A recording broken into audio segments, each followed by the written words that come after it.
Úgy tűnt, hogy házasságuk szilárd, amíg egy-egy napon férj nem hazajött haza tragikus hírrel. Napocska, az üzlet összeomlott, el kell eladni a lakásodat, olvasta ő, kétségbeesést. A felesége már kész feláldozni az egyetlen lakását a családjának, de véletlen mindent megváltoztatta. Egy pillanatnyi pillantás a képernyő a telefonjára megmutatta az igazságot, az amellyel állt a lélegzetem. Üdvözlöm, kedves hallgatók! Örülök, hogy üdvözölni önöket a csatornámon. Bemutatom az egy érdekes történetet. Kellemes hallgatást kívánok!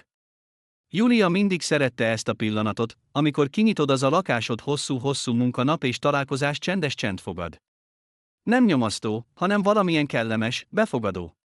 42 a Folykovszkéja, 3. emelet a régi panelház ablakai az udvarra, ahol nőnek nyárfák.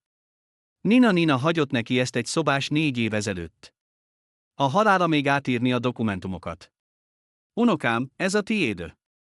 Ahhoz, hogy legyen saját sarkod, hogy legyen semmi történjék, mondta ő akkor, ülve a kopott kanapén. Kötöttem kötéssel a Júlia levette cipőit az előszobába, átment mezítlába hűvös laminátumon a konyhába, öntöttem vizet a teáskannába. Szokásos mozdulattal elővette a szekrényből a bögrét felirattal a legjobb nap a mai nap. Ajándék a kollégáktól a születésnapra. Dolgozott menedzserként egy reklámügynökségnél. Fizetés 65 000. Stabil, késedelem. Nem sűrűn, természetesen, de hiányoztak az élethez, az élelmiszerre, a apró örömökre. Amíg a vízforraló fort, Giulia megnézte a konyhát. A régi konyhabútor még a nagymamámé, igaz, a homlokzatok ők s Kirill megváltoztatták a múlt évben. Most virágosak, a fa. Hűtőszekrény új, vásárolt 2 évvel ezelőtt, azaz esküvő előtt. Kirill akkor azt mondta, napocskám, nem lehet a 21. században szovjet egység élni. Az imás, érted? Imás. Ez szó ő szeretett. Ők gyorsan találkoztak egy céges bulin a közös ismerősöknél. Ő azonnal elkezdett udvarolni. Virágok, éttermek, bókok. Júlia meghódították. Kirill úgy tűnt olyan biztosnak, sikeresnek, a szikrával szemében. Dolgozott kereskedelmi igazgatóként építőipari vállalatnál, mesélt a szerződésekről, a tárgyalásokról a megrendelőkkel, arról, hogyan fontos lenni benyomást. A fizetés ő volt jó, 200 millió 200 000, és ő nem szégyelte megmutatni. Óra svájci, a jók, az autó nem új, de jól karbantartott Skoda. Azaz esküvőbe kerültek, az egyszobás lakásba költöztek. Kirill eleinte utalt rá, hogy nem rossz lenne valami szélesebb, de aztán meglengette a kezével. Jól van, egyelőre éljük az életet, a lényeg a sajátunk.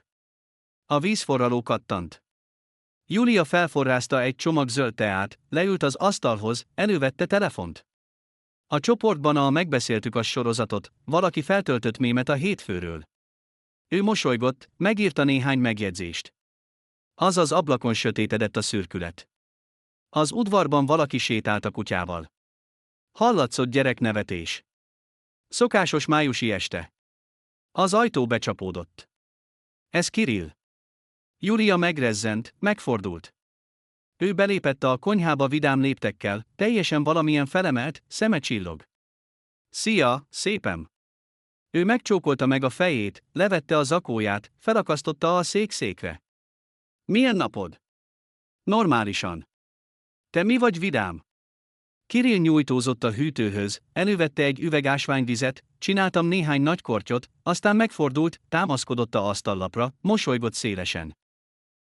Van egy ötletem. Júlia figyelmes lett.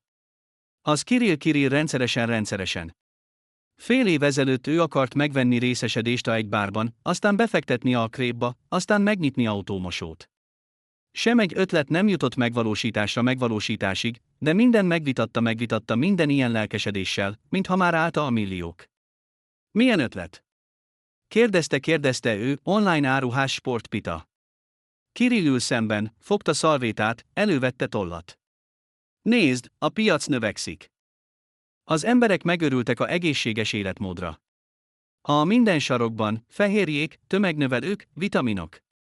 Minden ez az emberek tonnákat.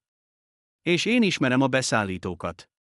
Nő kapcsolataim vannak, tudunk közvetlenül, felár nélkül. A százalék 40 minimum. Ő gyorsan vázlatot a szalvétára rajzott.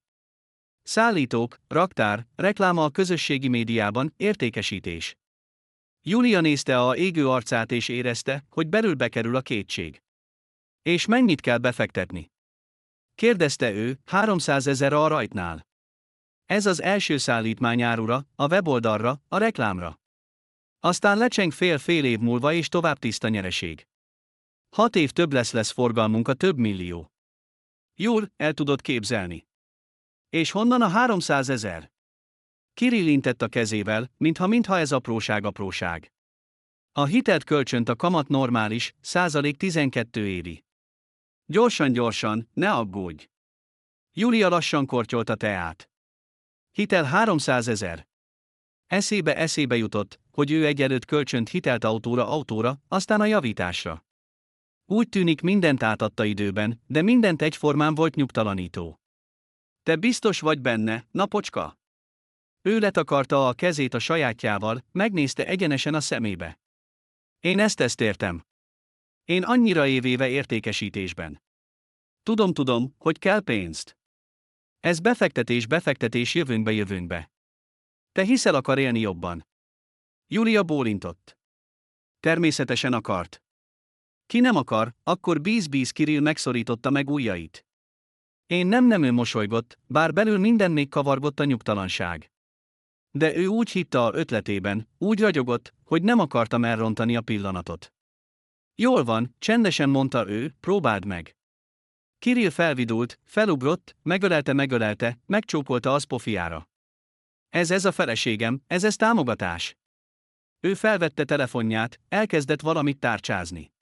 Holnap megyek a bankba, elintézem és este megünnepeljük. Én asztalt foglalok azon helyen, ahol voltunk az évfordulónkat. Emlékszel? Júlia emlékezett. Étterem a központban, magas mennyezetek, pincérek mellényben, borkártya a 15 oldalas. Számla akkor kiszámított 20 000-re Kirill, talán nem kell? Menjünk otthon ünnepeljük meg, én valamit főzök. Igen, hagyja. Ő leintette. Meg kell kényeztetni. Ez befektetése a státuszba, érted? A sikeres ember kell jól sikeresnek, kell jól megfelelő helyekre. Ez működik a hírnévre. Júlia hallgatott. A befektetés a státuszba. Mennyit alkalommal ez hallotta. A következő este ők ültek azon legjobb étteremben. Júlia felvette a legszebb ruháját, sötétkék, kicsit térd-a-térdnél, megvásárolt egy évvel a kiárusításon. Kirill volt nyakkendő. A zakója tökéletesen, a haja fésülve. Ő rendelt bort, egy üveg szardán 4000 steak, saláták, desszert. Meg kell élni szépen, mondta ő, megtöltve a poharát. Az élet jól, miért magadnak megtagadni? Ő kortyolt a bort, finom, könnyű, citrommal citrusos jegyekkel. A teremben csendes zene szólt. A szomszédos asztaloknál párok idősebb, szolid férfiak ápolt nőkkel. Júlia jól magát nem a helyén. A ruha hirtelen olcsónak tűnt. A frizura nem volt túl, Kirill ugyan volt lazult, viccelődött, mesélt a munkáról. Tudod, ma tárgyalásokat folytattam a megrendelővel, mondta az elvágva egy darabot a steakből. A szerződés a 15 millió, én meggyőztem, hogy az 20%-kal egyszerűen azért, hogy tudok beszélni. Állapot napocska. Ha jól úgy a millió, akkor hisznek. Júlia bólintott, hallgatott fél-fél-füllel, számolt az azbor 4.000, steak 4-2 fél darab 5.000, saláták, desszert, kávé. Számla kibocsát 1012 lehet 15 borra valóval. Te miért hallgatsz? Kirill észrevette a gondolkodó tekintetét. Igen, azt hiszem. Miről? Arról, hogy té hamarosan kölcsönöd 300 000. Talán nem érdemes ennyit költeni. Kirill mosolygott, kortyolt borból. Jól ez apróság. 15 000 a vacsorára, ez csepp. Én egy keresek 200, te hiszem érted, hogy ez nonsens? Ő értette és nem értette egyszerre. Számára 15 000, ez negyede a fizetés. Ő egy vacsora. Emellett folytatta ő, ilyen helyek, ez nem hálózatépítés. Látod azt férfit az ablaknál? Ez Pavel Szergejevics, a fitnessklubok, mi vele üdvözöljük. Ő meg megemlékezett. A jövőben ez lehet bejön, érted? A kapcsolatok dönt mindent. Júlia megnézte oldalra, az a férfi 50-50, az drága öltönyben, tömör hatalmas órával a csuklóján. Mellette egy fiatal lány, nyilvánvalóan nem feleség. Kirill felemelte a kezét, bólintott neki. A férfi válaszolt ugyanúgy. Látod, elég, mondta Kirill. Minden működik. Ebben jelen pillanatban minden az asztalukhoz odament egy lány. Magas, karcsú, hosszú lábakkal, szűk keskeny farmerben, blúz mély kivágással, hosszabbított szemhéjak, ajkak duzzadt. Júlia azonnal felismerte. Nastya, menedzsere a szomszédos részlegből, a Kirill. Ők pár alkalommal keresztezték a céges rendezvényeken. Kirill. Nastya szélesen mosolygott, megmutatta hófehér fogait. Milyen találkozó? Te itt vele, ő átpillantását Júlia ujjara. Mosoly kicsit hidegebb. A feleségem. Szia, Júlia. Szia, csendesen válaszolt Júlia. Nastya, ülsz valakivel? Kérdezte Kirill. Igen, nem, egy barátnőm késik.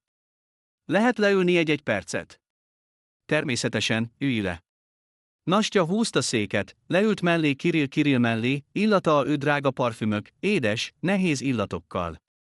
Kirill, van olyan óráit, klassz, ő megérintette meg a csuklójához, megérintette ujjával a szíjat. Ez ugyanaz, Haver, én a múlt hónapban láttam ilyen a butikban. 1000 kell érte? Kirill mosolygott, nyilvánvalóan meghatódva. Nos, nem teljesen, 300, 1250. Vettem a múlt év bónuszért. Király. A férfi ízléssel. Nastya hátradobta hátra, és a rá hosszú pillantással. Így bárcsak minden így megértették a stílusban. Júlia összeszorította ujjait, a pohár. Belül valami megcsapott. Kellemetlen, élesen. Ő megnézte Kirillre. Ő mosolygott, nyugodt, önelégült, aztán Nastya. Az ült a félfordulatban, szinte érintette vállával az vállát. Kirill mesélte, hogy ti együtt dolgoznak, mondta Júlia, próbálva egyenletesen beszéljen. Nastya bólintott, nem el a tekintetét Kirillről. Aha. Ő csillagsztár. Az vezet így, hogy minden megrendelő meggyőződnek. Én tanulok. Nastya. Te magad jól csinálod, mondta Kirill. Csak az kötöttem, én már láttam. Ezt te segítettél. Te is segítettél, megmutattad, hogy kell beszélni. Ő megint a kézéhez könnyedén, pillanatnyilag. Júlia el a tekintetét, és az sötétedett, a lámpák gyulladtak egymás után másik után. A város elmerült az este. Belül növekedett egy homályos. Ragadós. Megpróbálta meggyőzni. Csak kollégák, csak baráti kommunikáció, de valami volt nem jól. Túl sok érintés, túl hosszú pillantások. Rendben, nem fogom zavarni. Nastya végül felállt, mosolygott. Jó étvágyat, Kirill! Holnap beszélünk a projektről. Természetesen írj WhatsAppon, én válaszolok. Nastya elment, hátrahagyva magát illat parfüm. Kirill megitta a bort, megnézte meg Júliára. Mit vagy, ilyen komoly vagy? Igen, fáradt. Még desszertet rendeljünk. Rendben. Ő intett a pincért. Júlia befejezte a steaket, bár megszűnt, elvesztette. Az este hosszú. Amikor végül hozták a számlát, Kirill még nem megnézte a számokra, csak kinyújtotta kártyát. 14.800 rubl. Júlia meglátta összeget szemével. Haza a csendben. Kirill volt jó kedvben, fütyült a dallamot. Júlia nézte az ablakon, forgatta a fejében beszélgetést Nastyavel, a mosolyával, érintései. Talán ő egyszerűen paranoiás. Lehet, ez igaz, egyszerűen a kollégák. Otthon Kirill azonnal feküdt aludni, fáradt volt. Júlia ott a nappaliban, leült a kanapéra, bekapcsolta a tévét a háttérzenének. Elővette telefont, megnyitottam a közösségi médiát, beléptem a oldalára, Kirill oldalára. Semmi különös. Munkabejegyzések, fotó a céges rendezvényekről. Aztán a oldalnastja oldalára. Ott volt több. Fotók a edzőteremből, a kávézóból, szelfik a tükörben. A fotó Kirill, gyönyörűség. Dátum 3 hét ezelőtt. Júlia kifújta a levegőt, bezárta a telefont, letette az asztalra, megnézte az egyszobás lakás a nagymama komóda sarokban, a fotón a polcon. Esküvő, utazás a tengerre, új év, boldog arcok.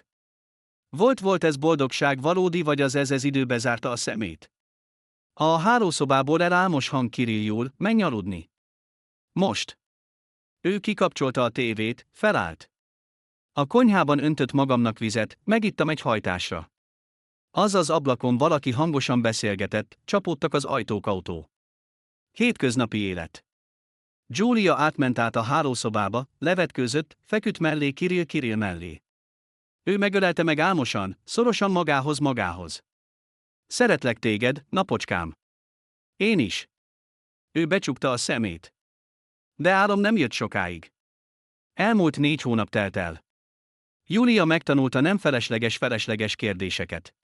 Ez jött magától. Fokozatosan, mint a szokás kikapcsolni a villanyt, kijönni a szobából. Kirill egyre gyakrabban tartózkodott a későn, fáradt, csendes. Kérdésre, hogy mennek áll, válaszolt rövidre, rendben, megoldjuk. Aztán elindult zuhanyozni, vacsorázta ma a tévé és elaludta a kanapén. Online áruhás Sportpita, amely májusban aranyfenéknek, szeptemberre átalakult a állandó fájdalom Kirill nem többé ötletek, nem rajzolt sémákat szalvétákra. Ehelyett esztőórákig ült a telefonon, komorodott, sóhajtott, felugrott, hogy dohányozni a balkonon. Júlia próbálta támogatni, főzött a kedvenc ételeket, nem idegesítette apróságok miatt, próbáltam otthon nyugalmat, de érezte, hogy közöttük fal, láthatatlan, de sűrű. Ő ott volt, de gondolatai figyelme valahol messze. Egyik reggel, a szeptember Júlia keresett torna a telefonjához. Kirill már elment el munkába, elfelejtette a tornát otthon. Júlia megtalálta meg az ágy melletti éjjeli szekrényén az újság alatt.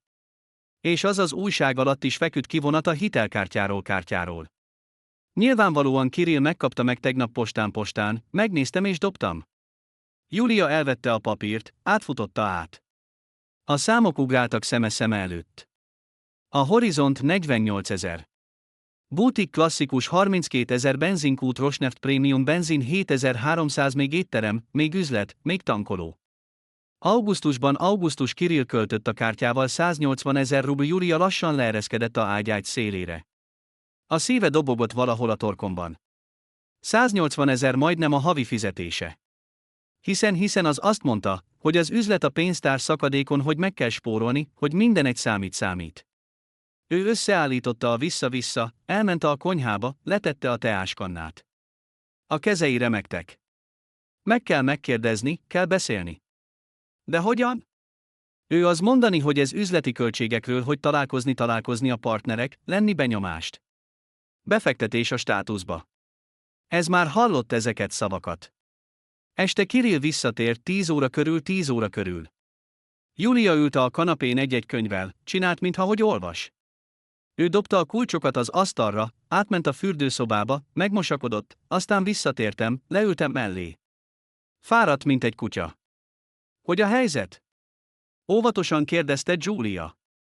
Igen. Az ügyfél késlelteti a fizetést, a szállító fenyegetőzik nem szállítani az árut. Pénztár szakadás. Röviden, ő elhallgatott, és levegőt a tüdőbe. Kirill, én ma véletlenül láttam egy kivonatot a kártyádról. Ő megfordította a fejét, megnézte rá figyelmesen. És ott nagy költségek, éttermek, üzletek, 48 000 egy vacsora. Kirill összeráncolta és elfordította a tekintetét. Jól, ez üzleti találkozók. Én tudod, mondtam, nem a partnereiddel egybe menni. Meg kell szinten. Ez működik az imázsra, a bizalomra. De ha az üzlet mínuszban van, talán érdemes csökkenteni a kiadásokat. Te nem érted. A hangja éles, ideges lett. Ha én most elkezdek takarékoskodni, a partnerek azt fogják gondolni, hogy nekem rossz. Ők elfordulnak. Meg kell tartani a márkát. Ez mind befektetés, érted? Befektetés, visszhangzik ismételte Julia. Pontosan. Kirill felállt, át szobában. Figyelj, én van fája az ez helyzettől. Gyerünk, ne most beszéljünk pénzről. Rendben, megoldom. Julia bólintott. Ne kérdezni nem többet, de az aggodalom nem eltűnt. Az bent belül, mint szálka, amelyet nem elérni. Egy hét múlva, takarítás közben a lakást, Julia felfedezte a zsebében Kirillovszkaja kabátjának egy csekket. Kávézó Brut. Számla 23 két személyre. Dátum tegnap előtt. Tegnap előtt Kirill hazatért haza 11 óra este. Azt mondta, hogy ott találkozón a potenciális befektetővel.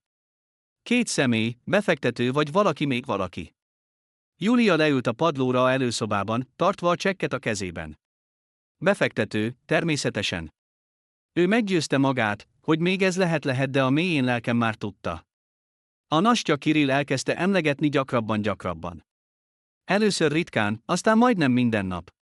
Nastya javasolta elindítani célzott a V-kontakte. Mondja, jól működni fog. Nastya úgy véli, hogy meg kell váltani beszállítót. Nastya segített az elemzésekkel, okos lány. Julia hallgatta, és este mikor Kirill elaludt, kinyitotta az oldalát a közösségi médiában, lapozta a levelezéseket. Természetesen nem mindent. Csak azok, akik voltak nyitva a böngészőben, telefon böngészőjében, amikor az hagyta az asztalon. Nem kukucskáltam szándékosan, csak néha a képernyő nem gáz, és ő látta. Üzenetek nastya voltak szinte minden nap, rövidek, de sok smilikkel. Kir, holnap beszélünk. Köszönöm a segítségért. Te a legjobb. Kávé nem kérsz? Én melletted veled az irodát. Kirill visszafogottságot, de válaszolt, rendben. Oké, nincs probléma. Semmi bűncselekmény, de túl sok jelfigyelem, túl sok időt töltöttek együtt. Julia hajtotta ezeket gondolatokat, mondta magának, hogy ez paranoia, hogy az ő nincs alapja nincs bízni a férjének. De mikor éjjel feküdtem alvás mellett vele, elkapta magam azon, hogy figyel a légzésére, bámulja a alvó arcába és gondolkodik, ki vagy? Én ismerlek. A végén október Kirill hazajött különösen komor, eldobta a táskáját, leült a konyhában, bámult az asztalra. Minden rossz, mondta ő mély hangon. Julia letette előtte, leült szemben. Mi történt? A beszállítók eladják. Egyáltalán eltűnt, telefonja nem veszi fel. A második előleget előre fizetést, nekem pénzem nincs. Már belekeveredtem, még 200 000 a másik bankban hitelt vett fel. Ügyfelek rengeteg, és áru nem tudom szállítani. Megkezdődnek a visszaküldések, a botrányok. Julia lenyelte. Még 200 000, összesen 500 és lehet tehetünk. Nem tudom. Ő megsérült meg a kezével. Meg kell várni. Talán találok másik beszállítót, vagy még kölcsön valahol, bezárom lyukat. Hol kölcsönzöl? Ő megnézte rá hosszú pillantással, nehéz, és hallgatott.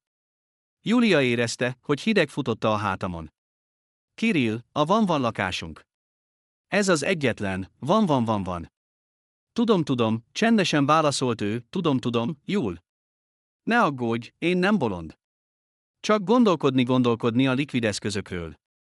Minden eset, ismételte ő megitta a teát, elment a szobába, bekapcsolta a tévét, beleburkolózott a képernyőbe.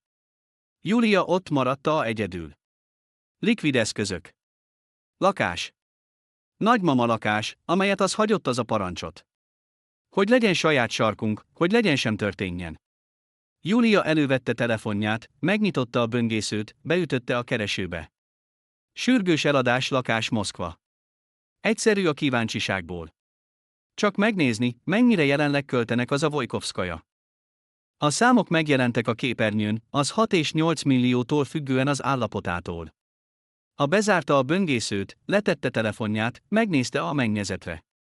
A csillár régi, még a nagymamám a rózsaszín lámpaburákkal. Júlia emlékezett, hogy gyerekkorában ide-ide nyáron, ahogy nagymamám megtanított megsütni pitéket, ahogy ők ültek ezen ugyanazon konyhában és itte át lekvárral. Mit lenne történjék, suttogta Júlia. Egy hét eltelt, a lassú csendben telt el.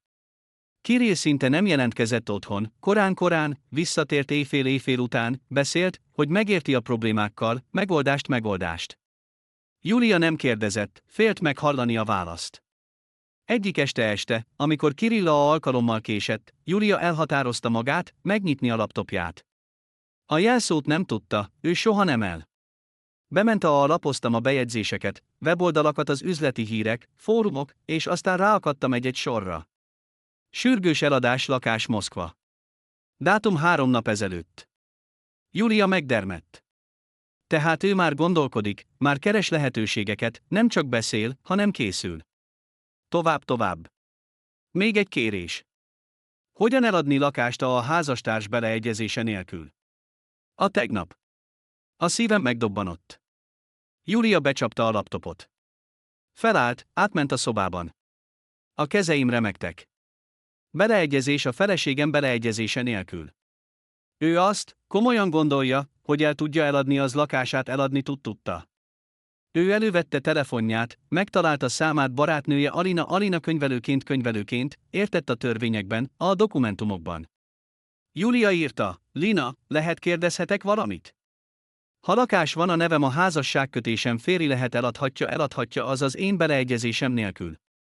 A válasz megérkezett meg 5 perc múlva. Nem, természetesen. Ez a te tulajdonod. Ő nem jogot. De ha te magad aláírod meghatalmazást vagy szerződést advételről, akkor más miért kérdezel a problémákról? Júlia írta, még nincs, csak érdekes. Köszönöm.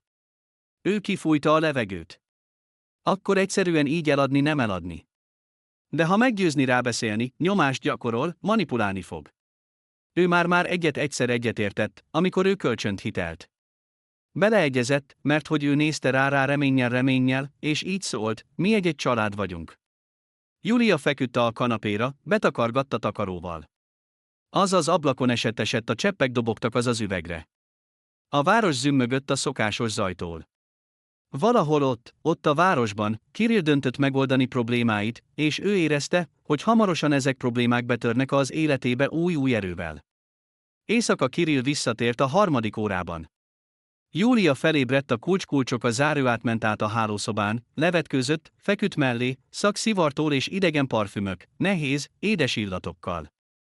Júlia feküdt mozdulatlanul a hátán, ő lélegzete nem volt egyenletes. Elaludt szinte azonnal. És ő feküdt és gondolkodott, idegen parfümök, azok leginkább, amelyek ő emlékezett az estéről az étteremben, nastény. Reggel Kirill korán, nem reggelizett. Júlia egyedül. Egész napot eltöltötte, mint a ködben. Dolgoztam gépszerűen, válaszolt a levelekre, telefonált az ügyfelekkel, és belül minden összezsugorodott egy szoros tömörülni. Este az úton hazafelé ő bement egy kávézóba, rendelt kapucsinót, leültem az ablakhoz, elővette telefont, megnyitotta Nastya oldalát, lapoztam a fényképeket. Nastya a edzőteremben, Nastya a kávézóban, Nastya háttérben a naplemente és az történetek. Friss, feltöltött 2 órával ezelőtt. Hamarosan nyaralás. A hátsó háttérben képernyőképet. Jegyek. Légitársaság. Útvonal Moszkva-Dubaj. Dátumindulás 27 március. 2 személy. Júlia megnövelte a képet. Az utasok nem láthatóak, de az útvonal egyértelmű. 27 március. 2 személy. Ő készített képernyőképet, elmentette, bezárta az alkalmazást, megittam a kávémat, felálltam, kimentem az utcára. Novemberi este hideg, a szél zúzta a hajunkat. Júlia begombolta a kabátját, elindult a metróhoz. Otthon várta Kirill. Ült a konyhában, előttől feküdt egy jegyzetfüzet, tele számokkal. Ő felemelte a fejét, amikor ő belépett. Szia!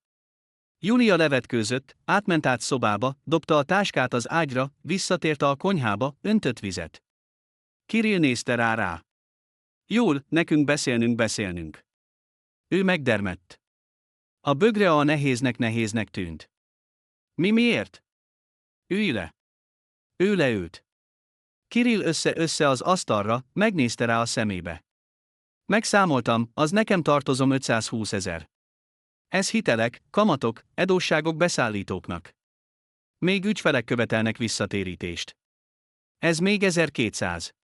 Összesen 720. Fizetések nem elég, még ha én halasztom mindent a 1 fillérig. Júlia hallgatott. Én gondoltam, kerestem lehetőségeket.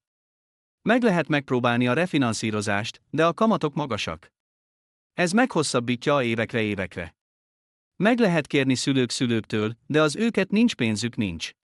Csak egy lehetőség. Lakás, csendesen mondta Júlia. Ő bólintott. Júlia, én értem, hogy ez nehéz.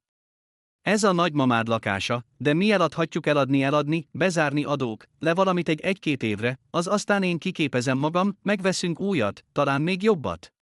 Júlia nézte rá, a fáradt arcára, a árnyék szemhéjszem alatt, a kéz, összeszorított a zár. Ő kimerültnek, kikészültnek, de a szemeiben nem volt könyörgés, csak követelés rejtett, de határozott. Te komolyan gondolod? Kérdezte ő, teljesen. És más változatok? Te biztosan megnézted, mind átnézted. Minden, higgy nekem. Júlia megkortyott vizet. A torka összehúzódott, nehéz volt lenyelni. Nekem gondolkodnom. Természetesen, gondolkodj. De ne sokáig. Kevés. A hitelezők nem várni. Ő felállt, letette a kezét a vállára. Mi hiszen egy család vagyunk, jól, megoldjuk együtt. Júlia bólintott. Ő elment a szobába. Ő ott maradt a konyhában, ült, nézte a falat. Mi hisz egy család vagyunk, megoldjuk együtt. Ő elővette telefonját, megnyitotta a képernyőképet a jegyekkel. 27 március. 2 személy Dubaj. Együtt, suttogta ő, és akkor megértette, hogy cselekednem. Meg kell az igazságot a végéig. A következő napon Júlia írt Alinának. Lina, nál van neked sürgős. Megtudod át a adatbázis az szükségem igazolás a férjem utolsó év. Alina válaszolt, nem azonnal, csak este. Jól, ez törvénytelen, érted, de ha nagyon kell, megpróbálom. Milyen? Júlia elküldte a Kirill számát útlevelének. Át 2 órával Alina elküldte egy fájlt. Kész. Csak töröld a levelezést. Fizetése ő stabil, 190 000 havonta hónapban. Nincs adósság a bankokkal, kivéve egy kölcsönt 300 000 kiállított májusban. Ennyi. Júlia megnyitotta a fájlt, elolvasta, újra elolvasta. Nincs tartozások a bankokkal, kivéve egy kivételével. Kirill azt mondta, hogy még 200 000 egy másik bankban. Hol ez a hitel? Miért nincs adatbázisban? Júlia letette a telefont, felállt, odament az ablakhoz, nézte az udvarra, a gyerekek játszótérre, a nyárfákra, csupasz és nedves az esőtől. A válasz nyilvánvaló. Második hitel nem volt. Kirill hazudott. Tehát és a tartozást az 720 000 szintén hazugság. Vagy a legrosszabb esetben nem az igaz. Júlia visszatért a telefonhoz, bement a oldalra Kirillov V-kontakte oldalára, lapoztam a fotókat. 2 hete ezelőtt étterem, asztal terítve, üvegpezsgő, osztriga. Az asztalon szélén látható a számla. Júlia növelte 48 000 rubl egy héttel ezelőtt sztori kunastja. Júlia már látta. A jegyeket Dubajba. Júlia bezárta a közösségi oldalakat, megnyitotta banki alkalmazást. Nálam volt közös hozzáfér számlákhoz. Kirill maga adta a jelszavakat ezelőtt, amikor tervezték megtakarítani egy autóra. Ő bement a kártyájára. Egyenleg 812 000 rubl Júlia elejtette a kanapéra. 800 000. Uvan kártyáján fekszik 800 000, az azt mondja, hogy a adósságai vannak, hogy el kell eladni a lakást. Ő felvette telefonját, készített képernyőképet, elmentette, aztán átlapoztam a műveletek történetét. Az utolsó hónapban éttermek, üzletek, tankoló prémium benzin. Egyetlen kifizetés a hitelre, kivéve az fizetésen a 300 rubl. Júlia leült a kanapéra. Lélegezni nehéz. Minden felállta a helyére. Kirill nem tartja tartozásokban. Vagy adói sokkal kevesebb, mint az mondja. Ő csak pénzt, eladni az lakását, hogy megkapja néhány millió és elköltsek azokat magamra, és nastya-nastyara, magamra Dubajra, a gyönyörű életre. Júlia ült, nézte a falat. Benne valami forró, heves. Nem fájdalom, düh. Ő elővette telefonját, megnyitotta a levelezést Alinával. Lina, köszönöm. Te nagyon-nagyon sokat hamarosan jövök hozzád, elmesélem mindent. Alina azonnal, Júl, te meg megijesztesz. Mi történt? Hamarosan megtudod. Tarts ki! Júlia eltette telefonját, felállt, átment a lakásban, megállta a nagymama komódjánál, megérintette a felületen, emlékezett a nagymama szavaira, hogy legyen saját sarkom, hogy legyen ne történjen. Nem történik, nagymama, suttogta Júlia. Nem adom. Ő visszatért a konyhába, öntött magának vizet, megitta egy hajtásra, megnézte az órát. 10 este. Kirill még nem jött, valószínűleg a nastya az étteremben megint számlájára jövőbeli pénz eladás-lakásból, amelyek ő már költe a fejében. Júlia leült le asztalhoz, elővette a jegyzetfüzetét, fogta tollat, elkezdtem jegyzetelni. Képernyőképet a levelezésről a csalikról, képernyőképet jegyekről, képernyőkép számla az étteremben, képernyőképet egy a kártyán, igazolás a jövedelméről. Minden ez bizonyíték. Bizonyíték arra, hogy Kirill hazudik. Neki csak egy dolog, megvárni megérkezik, mikor ő végleg kiteríti kártyáit, és akkor lecsap. Ő bezárta a jegyzetfüzetet, eltette az asztal, kikapcsoltam a konyhában, átment át a hálószobába, feküdtem, betakargatta takaróval.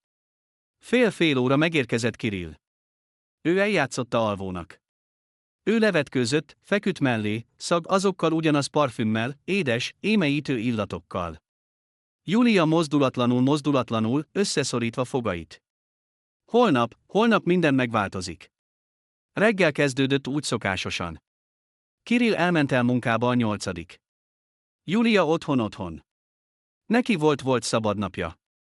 Otthon ült a konyhában egy csésze kávéval, néztem és átnéztem a fejében minden tényeket, képernyőképeket, referencia a jövedelemről, mérleg a kártyán. Minden összeállt egy egyértelmű képet. Kirill hazudott. Hazudott az adósságokról, az üzletről, az mindent. A telefon megrezzent. Üzenet Kirilltől, napocska, ma este el Realtorhoz. Megegyeztem a 6 órára. Értékelik a lakást, megbeszéljük a részleteket, eladás részleteit. Te gondolkodtál te velem. Júlia nézte a képernyőt. Ujjai megmerevedtek a billentyűzet felett.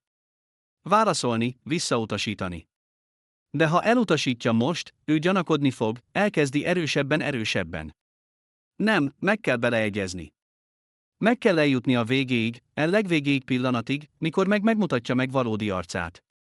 Véglegesen. Ő így írt, jól van, én átgondoltam, elmegyünk. A válasz azonnal, okoska, én tudtam, hogy te támogatni fogsz. Meg fogjuk oldani, napocska, ígérem. Júlia letette telefonját az asztalra, megitta a kávét, felállt, átmentem az lakásban, megállta a szekrénynél. A polcon álltak fényképek. Az esküvőjükről, utazásuk a tengerre, új év barátokkal, boldog arcok. Júlia fogta keretet az fotóval a kezében.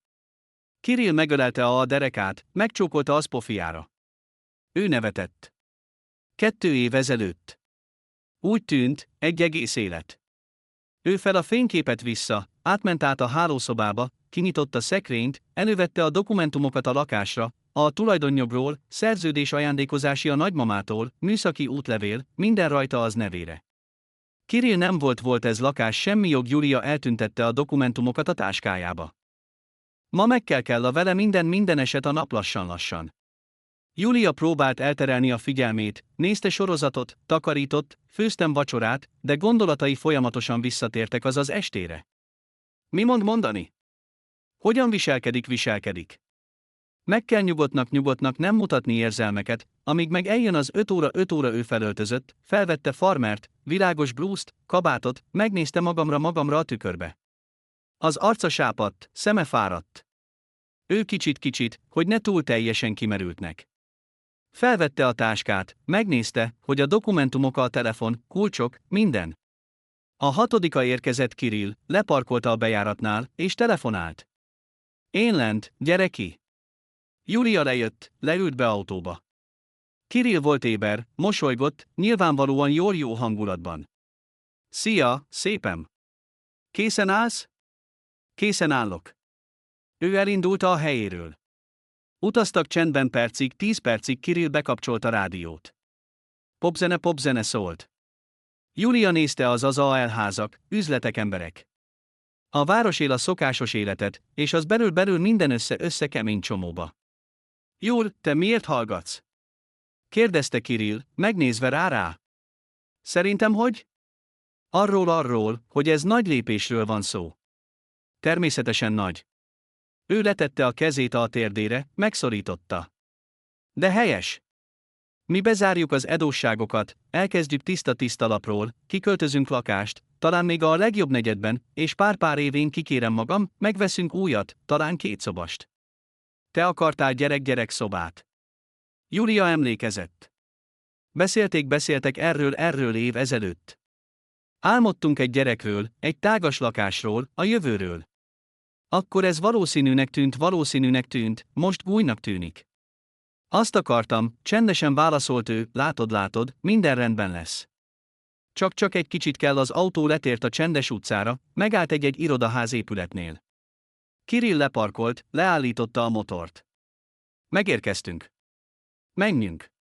Ők kiszálltak a kocsiból, bementek. Az ingatlanügynökség irodája az a 2. emeletén. Kicsi, szerény, 3 asztal, számítógép, standok fotókkal lakásokról. Egy az asztalok ült egy éves 40 ingben és szemüvegben. Meglátta meg őket, felállt, kinyújtotta a kezét. Kirill Igor Petrovics, mi beszéltünk. Igen, jó napot, itt az feleségem Julia. Igor Petrovics bólintott, megrázta meg a kezét. Foglaljon helyet, megbeszéljük a részleteket. Ők leültek le asztalhoz. Kirill azonnal elkezdett mesélni. A lakás egy szobás, 42 mű, Vojkovszkaja, 3. emelet. Dokumentumok rendben vannak. Igor Petrovics hallgatott, bólintott, jegyzetelt. Milyen árat fontolóra? 7 millió, mondta Kirill biztosan. Ez piaci ár. Én néztem a hirdetést. Észszerű. Jelenleg kereslet az egy szobás jó. Gyorsan. 7-2-3, ha megfelelően adjuk a hirdetést. Julia csendben nézte Kirillt, a realterre, hallgatta beszélgetésüket. Bennem valami hideg és gonosz. Ők megvitatták a lakását olyan egyszerűen, mintha beszélnénk az öreg kanapéról. 2-3 hétig és ő ott marad lakás nélkül, egyedül az egyetlen, az nélő volt. Julia, ti egyetért a feltételekkel. Igor Petrovics megfordult felé, ő kinyitotta száját, hogy válaszoljon, de itt Kirillé, feküdt az asztalon közöttük, felvillan képernyő. Push értesítés, üzenet a WhatsApp. Julia gépiesen pillantott a képernyőre és megdermedt. Kir, nos te szép fiú. Elcseszettő, eladja, azért egy Dubajba. Kicsim. Feladó. Nastya, idő 2 perc ezelőtt. A világ megingott. Julia nem lélegzett, nézte a képernyőt, ezeket szavakra, ezekre smileikra. Beleáll. Eladja. Dubaj. Kirill nem észrevette. Ő folytatta beszélgetni az ingatlanügynökkel, magyarázta valamit a határidőkről. A dokumentumokról. Igor Petrovics bólintott, nyomtatotta a számítógépen. Julia lassan kifújta a levegőt. A szíve dobogott valahol a torkában. A vér áradt az arcába, tenyerem izzadtak. Ő nézett Kirillre, az önelégült arcára, a kezeire, gesztikuláló a levegőben, a órákra 250 000 óra csuklóra, és belül valami elszakadt. Nos te, suttogta ő, Kirill megfordult. Mi? Giulia felemelte fel rá, mosolygott szélesen, feszülten. Semmi, a telefon leesett. Ő lehajolt, felvette feltelefonját az asztalról, visszatette vissza. A képernyő elalsott. Kirill megnézte ránézett könnyed csodálkozással, de itt már visszatért a beszélgetéshez. Így Igor Petrovics, megbeszéljük, az ügynökség. Julia nem hallgatott. A fejében forogtak a szavak őel. Eladja. Ő kezdettől fogva tervezte ezt. Kezdetben azt tervezte megcsalni, kicsalni a lakást, megszerezni pénzt és elmenni nastya Dubajba. Üzlet, adók, pénztári szakítások. Minden ez hazugság. Gyönyörű, kialakított hazugság. És ő nem befolyásolta, majdnem nem aláírtam azt a dokumentumokat, nem adta volna mindent, amit van megmaradta, de most ő tudta, és most tudta, nincs volt 3 órája az előzetes szerződés aláírásáig. Elnézést, Giulia felállt hirtelen. Nekem szükségem WC-re. Igor Petrovics bólintott, természetesen. A folyosó balra.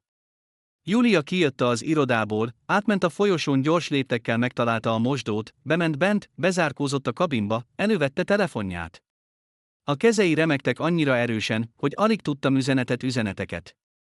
Az első dolog Alina, ő már segíteni és most is. Lina, nekem rendkívüli helyzetben vagyok. Szükségem a segítségedre sürgősen, meg most beszélhetsz. A válasz megérkezett egy perc alatt. Jul, mi történt? Természetesen tudok. Hívj fel. Julia tárcsázta számot.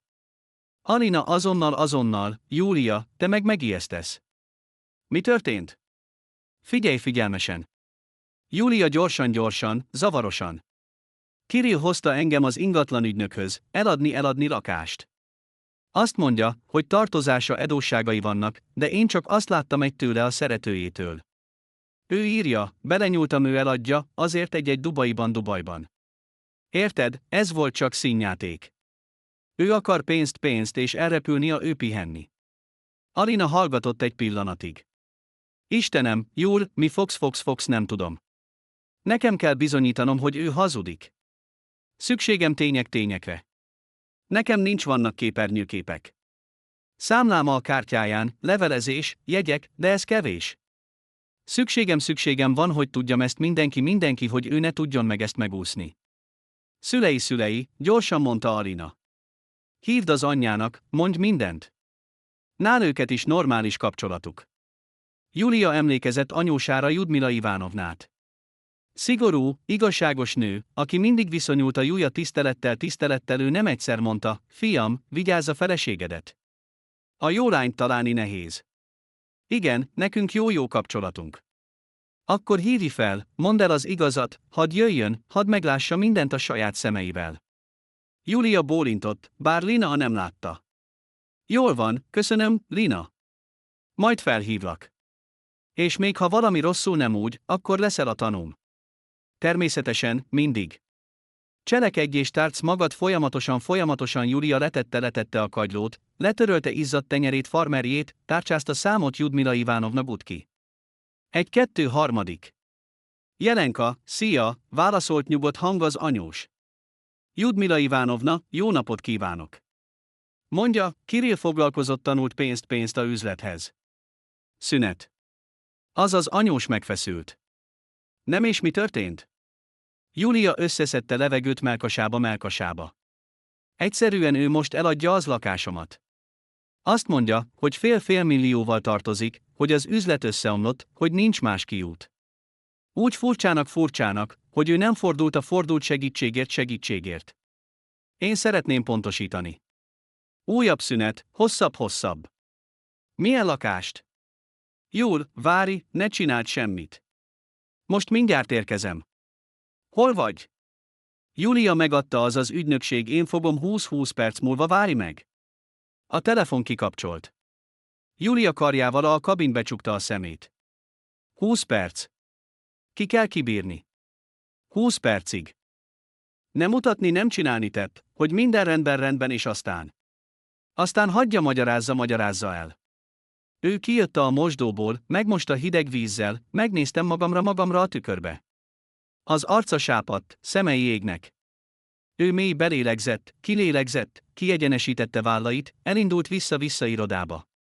Kirill és Igor Petrovics megbeszélték a szerződés az asztalon feküdtek valamilyen papírok, nyomtatványok. Julia leült a helyére, mosolygott. Elnézést, hogy későn érkeztem. Minden rendben van? Kérdezte Kirill. Igen, természetesen.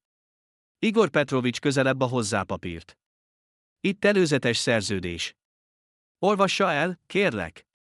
Ha minden megfelel, aláírjuk, és én elkezdek a munkát. Hirdetéseket, bemutatókat. Julia papírt, átfutotta át. A szavak úszkáltak, nem összeálltak értelmessé.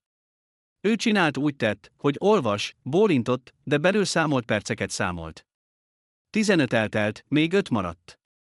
Jól, egyet értesz. Kirill letette a kezét a vállára. Ő felemelte a szemét, és rá, az arcát olyan elégedett, biztos. Ő már pénzt, már látta magam Dubajban, a horgászfelszerelés a kéznél. Én szükségem még átgondolnom, mondta ő, Kirill ráncolta a homlokát. Jól, mi még mindent megbeszéltünk. Te megígérted. Tudom, csak ez komoly lépés. Gyerünk, felhívom anyának, megkérdezem. Miért? A hangja élesebbé vált. Ez a mi döntésünk, nem az övé. Mindegy, szükségem valakivel beszélnem. Ő elővette telefonját, megcsinálta mintha tárcsásszámot. A valójában csak néztem a képernyőt, másodperceket. Igor Petrovics hátradőlte a székre, nyilvánvalóan érezve feszültséget. Talán szünetet tartunk. Javasolta ő, iszunk kávét, megbeszéljük nyugodtan. Nem szükség szünet, vágta Kirill. Júlia, elég húzni, aláírd. Júlia megnézte rá és hirtelen érezte, hogy a félelem eltűnik. Ahelyett, hogy annak maradt a düh, hideg, sűrű. Nem, hogy Kirill kifáradt rá. Én mondtam, én nem fogom aláírni. Júlia, te mi van, elment az eszed? Mi megegyeztünk. Meg nem egyeztünk. Te megcsaltál. Te hazudtál az adósságokról, az üzletről. Te akartál szerezni pénzt az eladni lakásból, hogy elrepülhessen a szeretőjével Dubajba. Kirill elsápadt. Igor Petrovics megdermedt, nézte rájuk őket. Te tudod, miről beszélsz? Én azt arról, hogy láttam egy nastya-nastyatól. Ő eladja. Tehát egy hónap egy Dubajba. Minden értem, Kirill. Ő kinyitotta száját, bezárta, megnézte a telefonra, aztán rá. Te kutatotta a telefonomban? Nekem nem szükségem kell kutatnom. Nem magától megvilágosodott meg képernyőn. Kényelmes, igaz? Amikor a kedvesed ír neked az abban pillanatban, amikor megpróbálod elválasztani a feleségedet, elválasztani lakást, Kirill megragadta telefonját, beletúrt a képernyőbe, elolvasta az üzenetet. Az eltorzult. Ez nem az, azt gondolod, igaz? És mit aztán? Magyarázd, miértnél van a fekszik 800 000 rubel és te azt mondod, hogy tartozásokban. Magyarázd el, miért az igazolás a bank csak egy hitelt 300 000 és nem 2-re. Magyarázd el, miért az nastya a történetei tikicjegyek a Dubaj 2 személyre márciusra. Kirill hallgatott, elsápadt, mint a fal. Igor Petrovics felállt, lépett lépést hátra. Én, talán kimegyek. Ez családi vs pillanatban ajtó az kinyílt. A küszöbön állt Ivanovna állt kabátban táskával a vállon, arckőkemény. Mi történik? Kérdezte ő határozottan. Julia felállt, odament hozzá, kinyújtotta telefont. Tessék, nézzék meg! Ljudmila Ivanovna felvette telefont. Julia megnyitotta a galériát, megmutatta képernyőképeket, levelezést nastyavel, jegyeket Dubajba, számlára az étteremben 48 000, egyenleg a kártyán 812 000. Az anyós nézte, lapozgatott, hallgatott. Az megmerevedett, megkövesedett a minden másodperccel. Végül ő fel a tekintetét, megnézte a fiára. Kirill. Ő ült, lehajtotta fejét. Anya, te egér az a mennyim csinálsz. Minden szavadő külön-külön-külön, világosan, jéghideg megvetéssel, hogy szeretőjével a Dubajba repülni. Kirill hallgatott. Lyudmila Ivanovna lépett hozzá, dobta telefonját az asztalra. Én kérdezem, anya, ez nem így, nastya egyszerűen egy kolléga. Ő viccelődött. Viccelt. Az anyós elővette telefonját. Most meg megnézzük, hogy viccel. Ő számot, bekapcsolta hangos csengetés. Halló, válaszolt női hang. Anasztázia, ez Lyudmila Ivanovna, Kirill.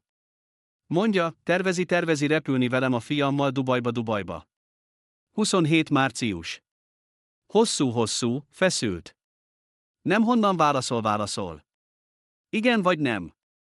Minos, mi megbeszéltük, de ez az nem. Lyudmila Ivanovna kapcsolta a csengőt, megnézte Kirillre. Elég. Ő hallgatott, ült összekuporodva fehérre, összelehajtott fejjel. Lyudmila Ivanovna megfordult Julekának. Julenka, a dokumentumokat a lakás megvannak. Igen. Vidd el és menjünk innen. Igor Petrovics, elnézést a zavarásért. Az ügy lett törölve. Az ingatlanügynök bólintott, nyilvánvalóan zavarodottnak tűnt. Természetesen. Csak jó utat. Julia elvette a táskát, elővette a dokumentumokat, ellenőrizte, mindent egy rendben. Lyudmila Ivanovna meg kézbe. Menjünk. Elindultak a kijárathoz. Az ajtó. Julia megfordult. Kirill ült az asztalnál, nem emelte a fejét. Szánalmas, összetört. Ő nézett a ráutoljára alkalommal, és semmit. Sem fájdalmat, sem sajnálatot, csak üresség. A vállás beadom holnap, mondta ő nyugodtan, és kiment. A folyosón Lyudmila Ivanovna megállt, megölelte. Julenka, bocsáss meg, hogy ő ilyen lett. Én nem tudom, hol tévedtem el vele. Ez nem a hibája, mondta Julia. Te jó ember. És ő csak megmutatta, ki ő valóban. Az anyós bólintott, megtörölte a szemét. Mit fogsz tenni? Élni tovább. Julia kiegyenesedett, megnézte az ablakon, az utcára, a városra, az estebéd fényben. Az van lakásom, van munkám, vannak barátok, és most tudom, kinek bízhatok, és kinek nem.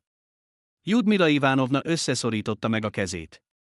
Ha segítségre van szükséged, hívj fel. Ügyvéd, pénz, bármi akar, én a oldaladon állok. Köszönöm. Ők lele. Az utcán hűvös, illata volt, az ősz illata, a aszfalt szaga volt. Julia elővette telefonját, felhívta Arinát. Lina, minden, szabad vagyok. Julka, mi történt? Elmondom, találkozunk. Gyere hozzám, ma este megjegyzem. Megyek. Julia letette a kagylót, megnézte az anyósára. Lyudmila Ivanovna, neked el? Nem, köszönöm. Én taxi. Te menj haza, pihenj le. És én most felhívom apámnak, Kirill, az egész rokonoknak. Hadd tudják, milyen ő hős. Julia bólintott. Megölelték búcsúzáskor. Köszönöm szeretettel mindenért mindent.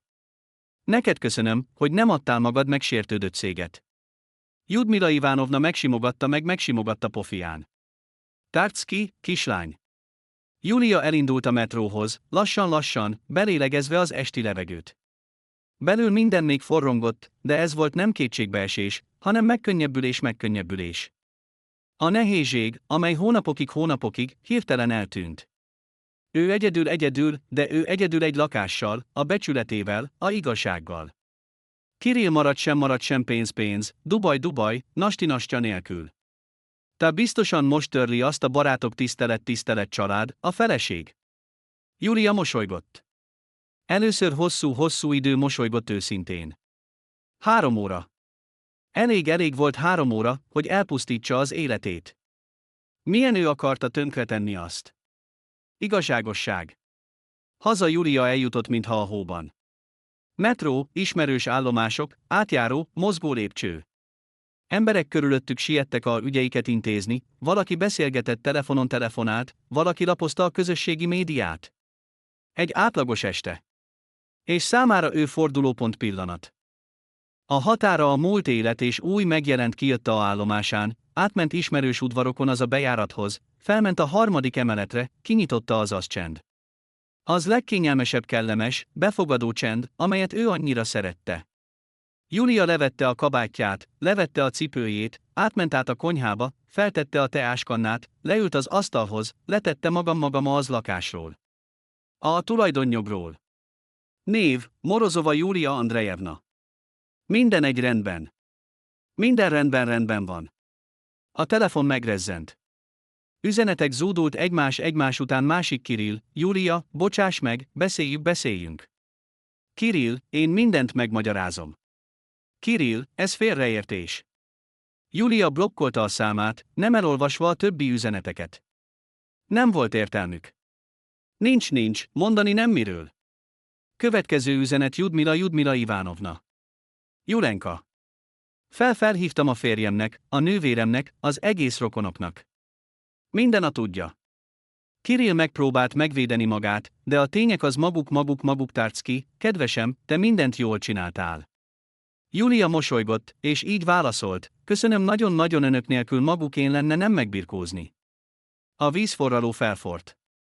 Júlia felforrázta zöld teát, azt, amit ittam az első este, amikor Kirill megérkezett az egy ötlettel a sportpete.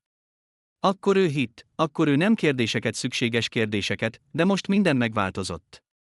Ő fogott a bögrét, átment át a nappaliba, leült a kanapéra, betakargattam takaróval, bekapcsolta a tévét a háttérként, de nem néztem. Csak ültem, ittam teát, néztem a falakat a lakásom a nagymama komódját, a fotókra a polcon. Esküvői fotó őle megfordította, az lefelé fordította.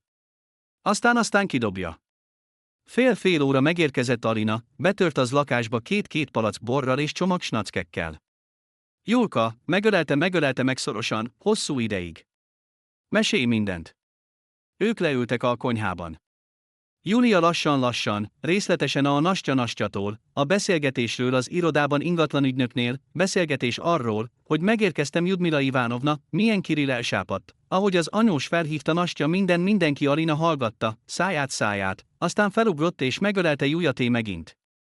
Te szép vagy, te hősnő vagy. Én nem tartani magam. Én volna mondani az arcába köpöttem egyenesen oda, az irodában. Júlia mosolygott. Szerette volna, de én értettem, hogy hidegvérrel. Az érzelmek később, és most a tények. És te meg ezt. Alina kinyitotta egy üveg bort, és mindkettőjüknek. Téged, azért, hogy te nem adtál meg megsértődött széget. Ők összeütköztek. Júlia ivott. A bor keserű, melegítő. Belül valami végül megnyugodott. A feszültség az elmúlt hetek elkezdett, mi most? Kérdezte Alina. Holnap megyek a Zaksba, beadom be váróperes, aztán megváltoztatom a lakásban, a bármilyen eset az van kulcsai. Nem szeretnék meglepetéseket. Jól van. És vagyont osztani? Júlia megrázta a fejét. A lakást az a hibátlan. A többi bútorok, technika, hagyja elvigye, nekem nem sajnálom.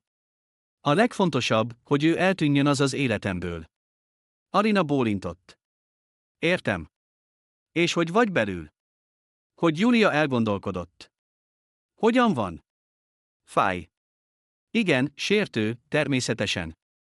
De még megkönnyebbülés, szabad. Tudod, furcsa.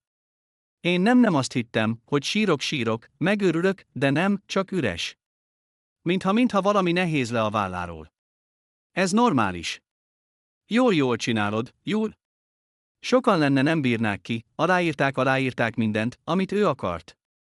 És te időben megértetted. Nem én, Nastya. Júlia mosolygott. Köszönöm neki ezt üzenetért. Ha lenne nem lenne, én valószínűleg, és igaz aláírtam. A sors. Ők ültek, ittak bort, beszélgettek. Alina mesélte a munkájáról, a kollégáiról, nevettette Júlia történeteivel. Fokozatosan a hangulat könnyebbé. Júlia megragadta magát azon, hogy őszintén, mesterségesen. Körülbelül 11 óra este Alina összepakolt. Nekem korán kelnem. Meg tudod csinálni? Megfogom. Köszönöm, hogy eljöttél. Mindig, barátnőm. Hívj, ha valami, bármikor időben. Megölelték egymást. Alina elment. Julia bezárta az ajtót, és az. Csend újra belakást, de most ő nem nyomott. Éppen ellenkezőleg, nyugtatta. Julia átment át a hálószobába, feküdt az ágyra, nem levetkőzve, bámulta a mennyezetre, gondolkodott Kirillről. Hol van most, mit csinál?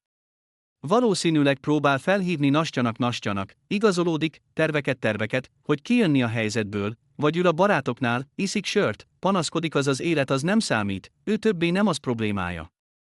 Ő elővette telefonját, bement a oldalra Nasteva V-kontakte oldalára, frissítette. A megváltozott. Szabad. Julia horkantott. Gyorsan. Nyilván a telefonhívás Ljudmila Ivanovna Nastya megértette, hogy nem szabad Kirill magamnak értékesebb. A romantika véget ért, ahogy csak kiderült az igazság. Julia Kirill törölte barátok közül, blokkolta, aztán bement a telefonon, megtaláltam az közös fotókat, esküvő, nyaralások, ünnepek, néztem őket és furcsa elidegenedést, mintha ez nem az élete, hanem valaki idegen. Ő kiemelte az összes fotót, kattintott a törlés gombra, megjelent ablak.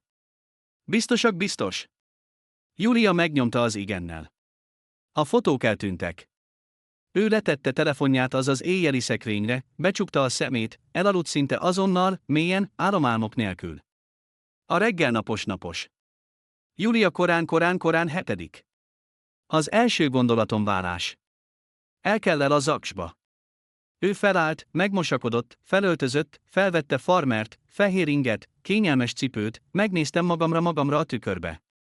Az arcom friss, pihent, szeme tiszta. Ő mosolygott a tükörképének. Induljunk, mondta ő magának. Zaks ott a 20 percre távolságra. Julia megérkezett megnyitóra, eljegyét, leültem be a sorba. Körülöttem voltak más emberek, fiatal párok, bejelentést jelentkeznek a házasság idősebb nő a váltása az élet folyt. Amikor megérkezett sorra került, Julia átadta útlevelét, a házasságáról. Az alkalmazott megnézte a dokumentumokat, és alapa a váráshoz, leküzdhetetlen nézeteltérések. Van közös gyermekeik? Nincsenek. Vannak viták? Nem. A munkatársnő bólintott, és elkezdte kitölteni az űrlapot. A szerződés a házassága 1 hónapa a kérelem benyújtását. A megjelenés kötelező mindkét férjnek, és ha egyik nem megjelenik, a várás távollétében. Értem. Julia aláírta a nyilatkozatot, kifizette a gázadót, átvette a nyugtát. Ennyi, a formalitások elintézve. 1 hónap meg szabad. Miután a zaksból elővette telefonját, írt Ljudmila Ivanovnának, átadta be váróperes egy minden lesz elintézve. A válasz gyorsan. Okoska, tárc ki. Ha szükséged van szükséged ügyvéddel vagy valamivel még mondd köszönöm. Még megbirkózom. A következő dolog, Julia elment a háztartási áruházba, megvette új lakatot, hívtam szerelőt. Ő megérkezett 1 óra több 20 perccel cserélt a lencsét. Julia elvitte a régi kulcsokat, kidobta a kukába az udvaron. Most Kirill nem tud bemenni a lakásba, még ha megpróbálja. Este azon napon csengett csengő az ajtón, Julia megnézte a kukucskálójukon. Kirill állta a sápadtan, összeomlott. Nyilván valahol a barátoknál. Julia, nyisd ki, kérlek. Meg kell beszélnem. Ő nem válaszolt, csendben, nem mozdult. Julia, nem tudom, hogy otthon vagy. Beszéljünk, én mindent megmagyarázom. Csend. Julia, ő odajött az ajtóhoz. Menj el, Kirill. Nekem nem érdekel a magyarázatod. Nem szeretném elvinni a cuccaimat. Hívd fel anyádnak, megegyezni meg vele. Ő átadja. Julia, ne légy ilyen. Mi is voltunk, egy család voltunk. Julia mosolygott. Voltunk, de te úgy döntöttél másképp. Viszlát. Ő eltávozott az ajtótól. Kirill még állt 1 percig, aztán lépései elcsendesedtek. Julia visszatért a konyhába, leült az asztalhoz. A szívem dobogott, de a kezeim nem remegtek. Minden jól, ő mindent jól. 2-2 nap Ljudmila Ivanovna megérkezett, a Kirill Julia összeszedte az egy táskákba, ruhákat, cipőket, dokumentumok, személyes apróságokat. Az anyós mindent betett a kocsiba, majd újra felállt. Julenka, hogy vagy? Jól. Kirill egy barátjánál lakik, szobát bérel. Nastya elhagyta, amint rájött, hogy nem lesz pénz. A dubai jegyek lejártak. Megpróbálta visszaváltani őket, de nem sikerült. Nagy a büntetés. Julia bólintott. Igazságos. Megkért, hogy mondjam meg, hogy sajnálja. Julia ránézett az anyósára. Ljudmila Ivanovna, nem haragszom, tényleg. Csak azt akarom, hogy ez az egész a múlté legyen. Megértem, kislányom. Ljudmila Ivanovna megölelte. Erős vagy, meg fogod oldani. És ha bármi van, mindig elérhető vagyok. Köszönöm. Az anyós elment.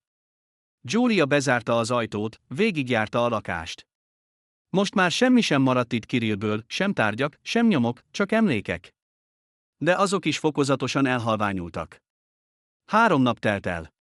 Julia egy csésze kávéval ült az ablaknál. Az ablakon kívül esett az eső. A poplami az udvaron a szélben lengedeztek. Átlapozta az állásördetéseket az álláskereső oldalon.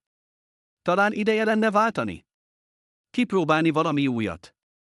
Az ügynökség, ahol dolgozott, jó volt, de nem volt benne növekedési lehetőség. Most pedig, amikor az élete újra kezdődött, többre vágyott. A telefon rezegni kezdett. Üzenet egy ismeretlen számról. Szia, Julia! Itt Nastya. Bocs, hogy írok. Csak azt akartam mondani, hogy nem tudtam, hogy ti valódi házasságban éltek. Kirill azt mondta, hogy már 1 éve külön éltek, és hamarosan elválnak. Tényleg nem akartam semmit tönkretenni. Bocs, ha mégis így lett. Julia 2-szer elolvasta az üzenetet, majd elmosolyodott. Nastya megpróbált mentegetőzni, mindent Kirillre kenni, magát ártatlan áldozatnak beállítani. Kényelmes. Julia beütötte a választ. Nastya, nem számít, mit mondott neked? Láttad a kezén a jegygyűrűt. Tudtad, hogy nős.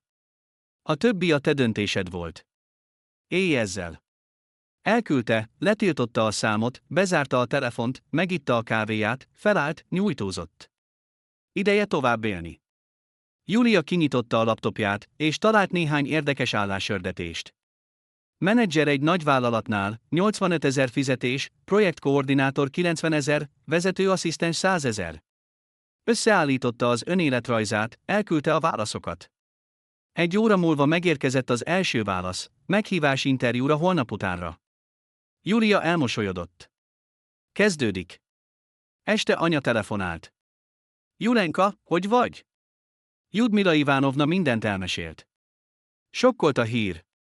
Anya. Minden rendben. Igaz, most egyedül vagy? Mi lenne, ha eljönnél hozzánk egy hétre, pihennél, kikapcsolódnál? Julia elgondolkodott, szülei egy kisvárosban laktak, 200 kilométerre Moszkvától. Csendes, nyugodt. Talán tényleg érdemes elmenni. Jó, anya, jövő héten megyek. 5 napra. Gyere, kislányom, várunk téged. A beszélgetés véget ért. Julia lefeküdt a kanapéra, betakarta magát egy pléddel, bekapcsolta a sorozatot, amit már régóta meg akart nézni. Teátívott süteménnyel, nevetett a szereplők viccein. Egy átlagos este, nyugodt, feszültség és félelem nélkül, hazugságok nélkül. 1 hónap múlva Julia elment a Zaksba. Kirill nem jelent meg. A várást távollétében intézték el. Az alkalmazott kiadta a házasság felbontásáról szóló okmányt. Julia átvette a dokumentumot. Megnézte a pecsétet. Ennyi. Hivatalosan ismét szabad volt. Kijött az utcára, megállt, és mély lélegzetet vett. December. Az első hó nagy pelyhekben hullott. A város az új évre készült. Az utcákon fények ragyogtak. A kirakatok fényesen csillogtak. Julia lassan sétált, nézte a járókelőket, a gyerekeket, akik hóembert építettek az udvarban, a párost, akik a bejáratnál csókolóztak. Az élet ment tovább. Este találkozott Alinával egy kávézóban. Pizzát, salátát és forralt bort rendeltek. Na, hivatalosan is szabad vagy? Alina felemelte a poharát. Hivatalosan. Giulia kocintott vele. Milyen érzés? Furcsa, mintha nagy teher esett volna le a vállamról. Nem is gondoltam, hogy ennyire örülni fogok a válásnak. Alina nevetett. Mert megszabadultál egy parazitától. Ő húzott le a mélybe, de te időben kiszabadultál. Igen. Giulia elénekelt egy dalt. A forralt bor meleg és fűszeres. Tudod, azt hittem, hogy sokáig fogok szenvedni, de nem, egyszerűen élek, dolgozom, találkozom a barátaimmal, tervezem a jövőt, és jól vagyok. Így van rendjén. És mi van a munkáddal? Új cégnél helyezkedtem el. Projektkoordinátor, 90 000 fizetés. 3 hónap múlva emelést ígértek. Julia, gyönyörű vagy. Igyekszem. Julia elmosolyodott. Valahogy tovább kell élni. És Kirillről hallottál valamit? Julia megrázta a fejét. Nem, és nem is akarok. Ljudmila Ivanovna azt mondta, hogy szobát bérel, dolgozik, alig jön ki a pénzéből, a hitel még mindig fennáll. Nastya már nem válaszol a hívásokra, ennyi. Jól van így. Igen. Giulia kinézett az ablakon a Havas utcára. Tudod, rájöttem egy dologra. Amikor az ember megmutatja, ki is ő valójában, hinni kell neki, nem kell mentegetni, nem kell okokat keresni. Csak hinni és következtetéseket levonni. Aranyszavak. Ülték, beszélgettek, nevettek. Körülöttük zaj volt. Zene szólt. Az emberek ünnepelték az új év közelettét.